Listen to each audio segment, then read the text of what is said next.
Today, I want to talk about something we've all experienced. I want to talk about conventions.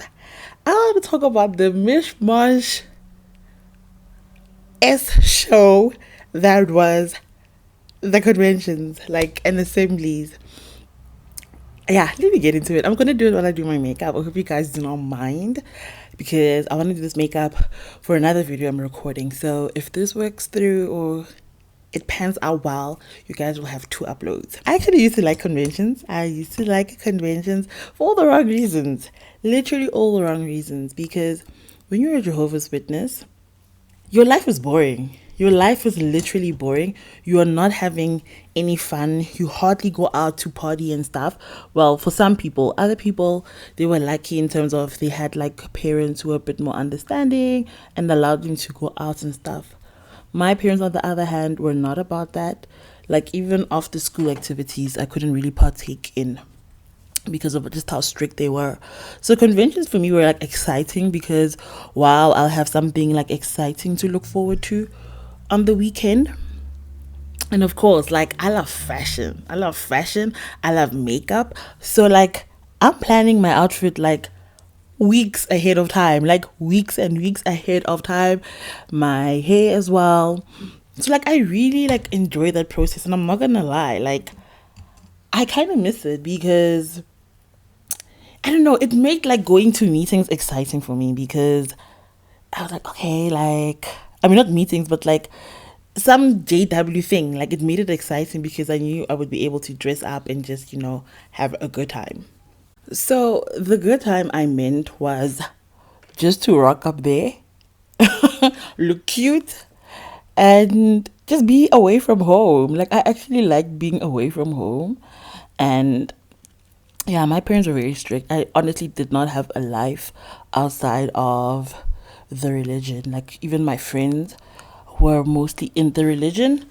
And I didn't even have a lot of friends in the religion, but the few that I had, or the few friends I did have, were mostly in the religion. And like the one or two who weren't from the religion, like my friends from school, like they kind of lived far away from me. So I looked forward to assemblies and conventions. But I want to talk about the process of getting there, especially like from my community or my congregation. So I was in a very like poor congregation. Like a lot of people in the congregation like are like living off minimum wage, and there's like a few here and there people who are able to like make a decent living. Not gonna lie, I really love that for us. Like just the improvement and growth of Black people, African people. So what we would do when we went to conventions is we would travel together, like together in a bus. We would wake up at 4 o'clock. Imagine 4 o'clock. And I'm gonna be like having to pay attention the whole day. But wake up at 4 o'clock, get ready. By 6 o'clock, we have to be like at our bus stops, and then we'll take the bus to the convention. Not gonna lie, most of the times the bus was late. It was so annoying, like traveling with a bus when you were going to a big convention, especially because seating. Oh my gosh, guys, can we just talk about like how savage we were when it came to seating arrangements during conventions? Like we would book seats for our friends. Like I like sometimes when my dad was like, nah, this time around this convention, he doesn't want to travel by bus. We'd use our own personal car. So when we did that, my dad's like a very punctual person, and most of my family is, including me. Like I'm that person. Like I can wake up anytime. If we need to wake up at 2 o'clock, I can do it. I'm that person. So it was nice when we went to conventions with my dad's car because we could like wake up super early and get there early, get nice seats. So we would book for like our friends in the congregation who'd be using the bus because the bus was always late. As the bus was so corny, like we would be on the bus there singing songs. We'd be on the bus singing songs. How gross is that? We'd be singing songs on the bus, getting ready, I guess, to be spiritually fed. I honestly was just going to the convention, like, to look good. Like, where are my JW baddies? Like, those people at conventions who would be killing it, looking fly as hell. It was to the point where We even had to tell men to stop wearing skinny or slim fit pants. And I was like, yeah, no, these people are haters. They're really haters. Like, this place is already depressing. Let us have our fashion. Let us have our moment to just make this at least like a livable experience. I would also make sure, like, every convention, like, there's no way in hell I'm wearing like an old outfit. Oh my gosh, if I had to wear old clothes to the convention, like, that was the most depressing part. So like, sometimes if my family didn't have money, I would like save up pocket money to just get myself a new outfit. Like, I was that committed, the way I just wanted to always look good at conventions. And I'm not gonna lie, like, as like a teenager and someone who's like in your 20s, you're also looking good because you want to get attention. Sometimes, not everyone, like, not everyone out there is trying to get the attention of men, but some of us, I will say, I was one of those sometimes. I wanted to look good to like catch a nice guy. Because in my mind, if I was to find a guy who was into fashion as much as me, like, I would enjoy it. Like, I did not want to date anyone who was like deemed spiritually strong. Oh my gosh. No, thank you. Those guys were so boring. Like, I found them so boring. I remember this one time I was trying to date a guy and he was like, before we go on a date, we first have to go to field. So not field service, but do street work where we like plays books to the general public, like when they're in carts and stuff. And I never wanted to do that. Like, I never did that. Like, if people were like, okay, we're gonna go to a shopping complex and place books, I was like, you enjoy yourself, I'm busy that weekend, I got something to do. I was not gonna do that. Like, it was so embarrassing to me. So he wanted us to do that. And I was like, nah, it's not going to work between you and I. There's no way in hell I am dating a guy who wants me to do that. Oh no, honey. We'd get there. I would look for my friends, want to sit close to them, or at least just know where they are seated. You know, like, okay, friend, where are you? Where are you seated? Oh, you're seated there. Okay, no, I will see you during lunch. Guys, okay, the program starts. Okay, you remember those songs that would play indicating to us to go and sit down? Yeah, that would play, and then I would find my seating, and then I would sit at wherever I was sitting with my family, and yeah, the program would start. I don't know why. Was I this, like, guys, like, clearly, like, I was just like boy obsessed when I was like in JW, because I would always check, like, is there any cute guys sitting next to me? Like, can I fall asleep here or not? Because come 10:30, I was falling asleep already. Like, guys, I could not make it through a whole convention without sleeping. I could not make it. Who could? Like, please comment down if you could sleep through. I mean, if you could stay awake throughout a convention or an assembly, because I couldn't. I could not. Try to not fall asleep, but I'm gonna fall asleep. I fell asleep. Check the time, then you see it's almost close to lunch. You get excited, like, okay, fine. Lunch comes around, people get baptized, clap hands for them, blah blah blah, move on. Go eat with your family, then you go look for your friends, take gang pictures, talk about cute boys you saw, or even like make new friends. That's what I loved about conventions as well. Like, we'd make like new friends there, meet new people, and I really love that aspect. And in hindsight, now that I've left, I realized that some of us were boy crazy, because being obsessed with a man felt like what would liberate you, because if you found a guy, you could quickly date, get married, and then like start your own life on your own terms. Because of moving out on your own as a woman is quite difficult, because it's not really encouraged, and then you can't still have your fun. I feel like when you're like a woman and you live alone, like, people are even more like hyper vigilant of you, because I even remember the comments people would make in our congregation of other like single women.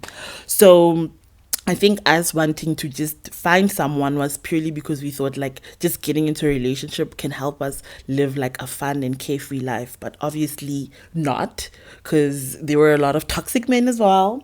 Like, guys, I was really obsessed with just finding someone who literally did not live the JW life but was a JW similarly to me. I just wanted us to get together and live happily ever after.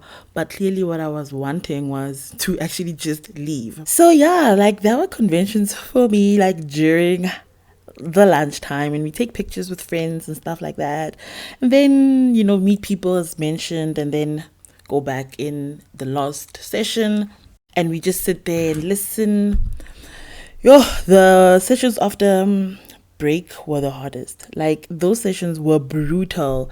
I would always like fall asleep. Like I would have to like after like an hour coming back from lunch, I would have to like just go outside and just take a breather because I was so tired. I was so tired and sleepy. Like it was just so weird how like long conventions and assemblies were, and to me honestly made no sense because the human brain is not even designed to like absorb information for that long. So it was kind of like ridiculous to expect people to just be alert for like, I don't know, 8 hours straight or however long conventions and assemblies were.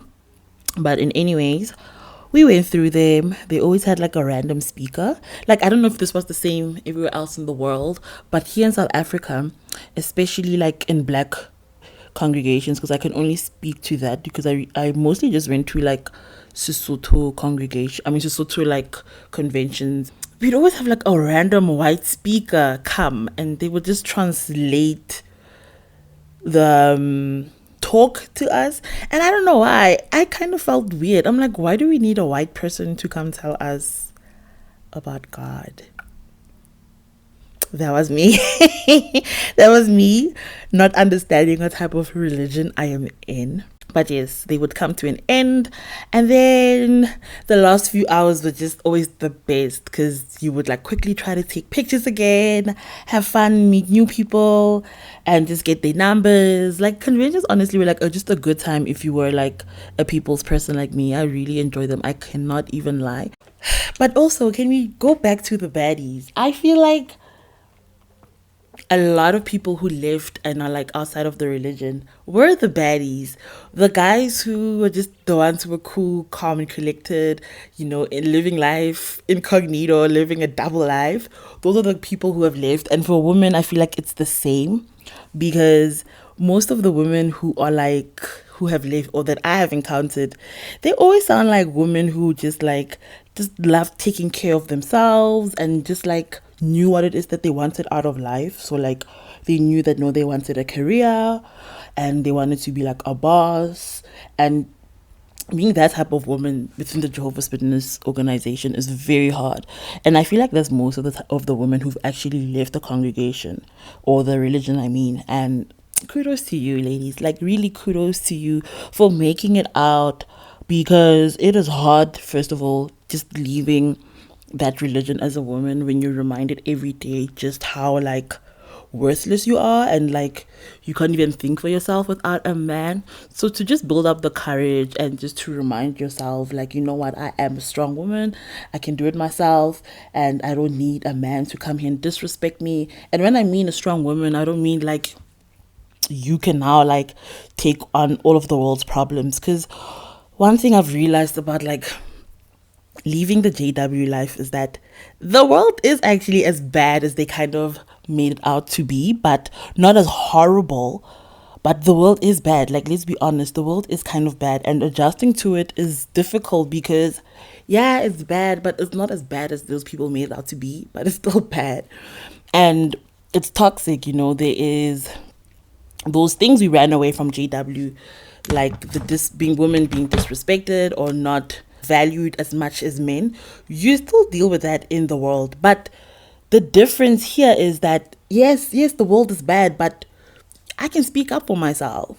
And I can be like, nah, I don't want to partake in that. So that's definitely one thing I love about being out and what I do not miss about being a JW, because being in that religion as a woman was just so hard. It was really hard. The stuff they would say, it's so shocking. Like, if people could actually sit through a JW meeting and hear like how they talk about women, they would be like, how are these people not cancelled?